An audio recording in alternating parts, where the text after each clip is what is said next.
জনাব তারেক রহমানের চাইতে যারা আজকে বড় বিএনপি ওলা বা বিএনপি সাজার চেষ্টা করছে, আমি মনে করি তারা আগামীতে বিএনপি তথা বিএনপি চেয়ারম্যান এবং নবনির্বাচিত প্রধানমন্ত্রী তারেক রহমানকে বিপদে ফেলার এক আপ্রাণ চেষ্টা করছে। আমি আগেও বলেছি, যেমন জিয়াউর রহমান সাহেবের চাইতে বড় বিএনপি ওলা বাংলাদেশে কেউ অতীতেও ছিল না এবং ভবিষ্যতেও আসবে না, ঠিক তেমনি বর্তমানে বিএনপির সাংগঠনিক প্রধান এবং বাংলাদেশের প্রধানমন্ত্রী জনাব তারেক রহমানের চাইতে কেউ যদি নিজেকে বড় বিএনপি ওলা প্রমাণের চেষ্টা করে, আপ্রাণ চেষ্টা করে, তাহলে বুঝতে হবে তার মধ্যে বড় ধরনের গলদ আছে। সুতরাং আপনারা দয়া করে এই চেষ্টাটি কেউ করবেন না, করার চিন্তাও করবেন না। বরং আপনাদের উচিত জনাব তারেক রহমানকে অনুসরণ করা, জিয়াউর রহমান এবং বেগম খালেদা জিয়াকে অনুসরণ করা। মনে রাখবেন, অতি ভক্তি যেমন চোরের লক্ষণ, ঠিক তেমনি অতি কথনও বিপদের লক্ষণ।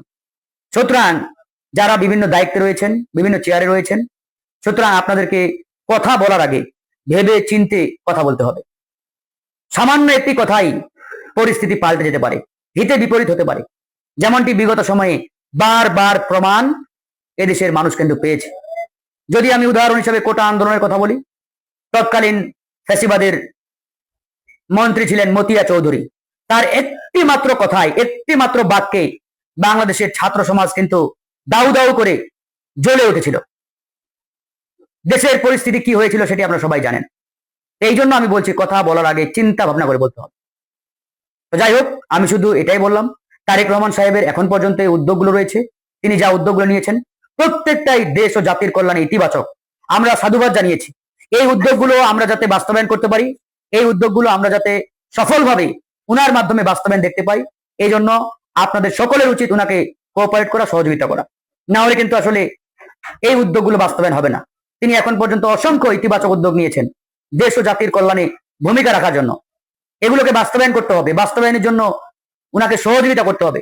তা না করে যদি তার উল্টো পথে আপনারা হাঁটেন, চলেন, তাহলে তো ভাই হবে না। যাই হোক, এটুকুই বলার। ভালো থাকবেন। বিভিন্ন ছোট ছোট বিষয় নিয়ে আমাদের মধ্যে আবারও বড় ধরনের চরম বিভক্তি দাঁড় করাচ্ছে কিছু কিছু মানুষ। এর মধ্যে এই যে নতুন করে মন্ত্রী হয়েছেন, তাদের আমি বলি, মন্ত্রী ভাইয়েরা প্লিজ আপনারা দয়া করে আপনাদের ঠিক নিকট অতীতের কথা কিন্তু মনে রাখতে হবে। আপনারা সবাই এর মধ্যে সর্বোচ্চ সংখ্যক যারা রয়েছেন মন্ত্রী, তারা কিন্তু বিগত কয়েক বছর আগে আপনারা কিন্তু নিজের ঘরেও থাকতে পারেননি।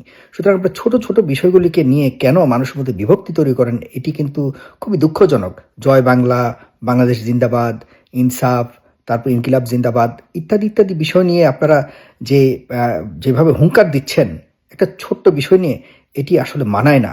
আপনারা যেভাবে বিভক্তি তৈরি করছেন সমাজের মধ্যে এবং রাজনৈতিক ভাবে যেভাবে আপনারা আলাদা হতে চাচ্ছেন, এটি নিকট ভবিষ্যতের জন্য আপনার নিকট অতীতকে ভুলে গিয়ে খুব দ্রুত গতিতেই নিজেদের নিকট ভবিষ্যতে একটা হুমকির মুখে ফেলে দিচ্ছেন পুরো দেশকে, জাতিকে এবং বাংলাদেশকে।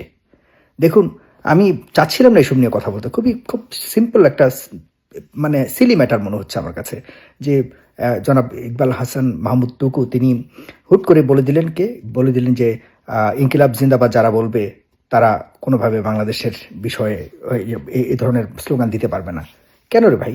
এই গত 24-এর যে আন্দোলন হয়েছে, গণ অভ্যুত্থান বলুন, বিপ্লব বলুন, যেভাবে দেখি না কেন, যেটার কারণে আপনি আজকে মন্ত্রী হয়েছেন, আপনি সহকারে আপনার দল আজকে বাংলাদেশের ক্ষমতায় এসছে, এই 24-এর পরিবর্তনের কারণে এগুলি আপনি নিজেও স্বীকার করেছেন, আপনার দলের প্রত্যেকটা সিনিয়র নেতারা স্বীকার করেছে। আপনি নিজে বহু বছর দেশের বাইরে ছিলেন, জানি না কোন সময় আপনি পুরো এই গত কয়েক বছরের মধ্যে আমি কখনো দেখিনি যে আপনি কোনো একটা বৈপ্লবিক অবস্থান থেকে কখনো কথা বলেছেন, শেখ হাসিনার বিরুদ্ধে কখনো জোরে সোরে কখনো আন্দোলন করেছেন, আমি অন্ততপক্ষে দেখিনি।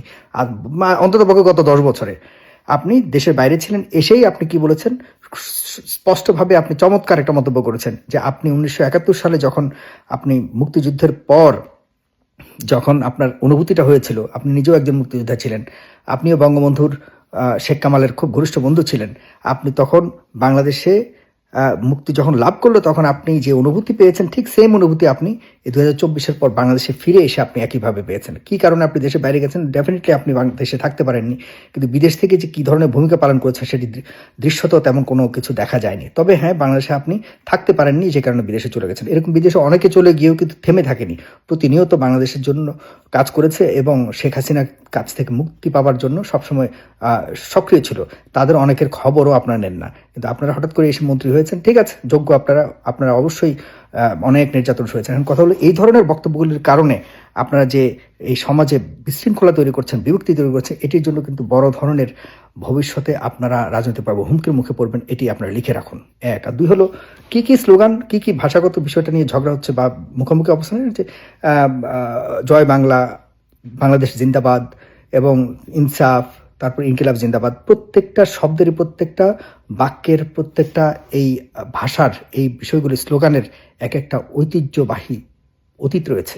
এগুলি কোনোটাই বাংলাদেশের নয়, কোনোটাই বাংলাদেশের নয়। আপনারা লিখে রাখুন, এগুলি ইতিহাস বহন করে প্রত্যেকটা ভাষা, এবং প্রত্যেকটা ভাষার সাথে বিপ্লব, যুদ্ধ এবং বিশেষ করে গণ অভ্যুত্থান বলুন, জনগণের জনজাগরণের সাথে প্রত্যেকটা শব্দ মিশে আছে। সুতরাং 24-এর সময় আমরা যে যার মতো করে বিভিন্ন ধরনের ভাষাগত বিষয়টাকে যদি আমরা এনে নিজেদের স্পিরিটটাকে বাড়ানোর জন্য বা নিজেদেরকে কি বলা যায়, এটাকে আন্দোলনটাকে আরও বেশি গতিশীল করবার জন্য আমরা যদি কোনো ভাষাগত বিষয়টাকে পুঁজি করে বা এটাকে যদি সঙ্গে নিয়ে আমরা সামনে এগিয়ে গিয়ে থাকি, তো সমস্যাটা কোথায়?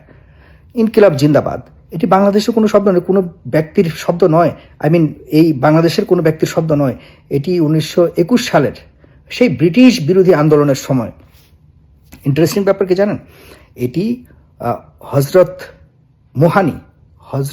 মোহানি নামক একজন কবি, উর্দুভাষী কবি, তিনি হজরত মাওলানা মোহানি সাহেবের নিজের লেখা এই ভাষাটি, এই স্লোগানটি সেই 1921 সালে, যখন ব্রিটিশরা আমাদের দেশে, আমাদের এই পুরো ভারতকে শাসন করেছে, তখন আমরাও ভারতের অংশ ছিলাম। বাংলাদেশ বলুন, মায়ানমার বলুন, এই পাকিস্তান বলুন, বর্তমান ভারতের সব তো একটাই ছিল।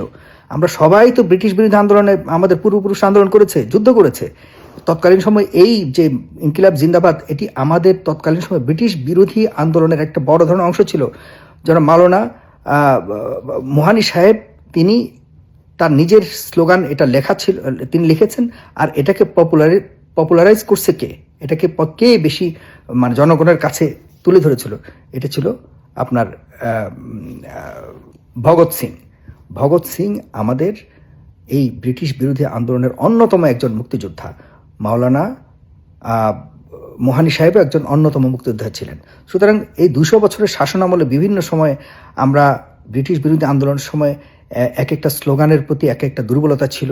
ব্রিটিশদের বিরুদ্ধে আমাদের তো অস্ত্র ছিল না। এই ভারতের যারা ছিল, আপনার যুদ্ধ করেছে, তারা তো নিরস্ত্র ভারতীয় ছিল, আমরাও ভারতীয় ছিলাম একটা সময়। আমাদের তো ইন্ডিয়ান ছিলাম, আমরা তো ইন্ডিয়া ছিলাম, ইন্ডিয়ার একটা অংশ ছিলাম।